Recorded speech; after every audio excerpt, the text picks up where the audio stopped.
Maayos ang pisikal na kondisyon ng bride-to-be na si Shera Dewan matapos isailalim sa medical evaluation pagka-uwi ng Quezon City kaninang madaling araw.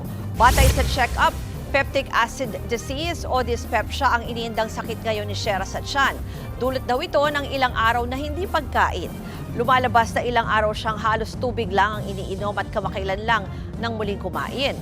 Wala naman daw ibang seryosong karamdaman ng bride-to-be pero ayon sa pulisya, ang kailangan daw masuri ay ang kanyang mental health. Si Shera ay natagpuan kahapon sa Pangasinan matapos mapaulat na nawala noong December 10.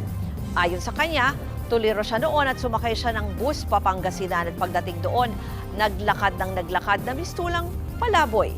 Isang rider daw ang nakapansin sa kanya na siya namang tumulong sa kanya. Physically po, masasabing maayos naman po. Mentally po, hindi po natin masasabi, maliban na lang po kung isasubmit po niya yung sarili niya for check-up. Sa ngayon po, yun pa lamang po dahil hindi po siya sumasagot pa, madalang pa po siyang sumagot sa ating mga tanong. At nirerespeto naman po natin yun. Kailangan pagbigyan po natin siya para makapagpahinga.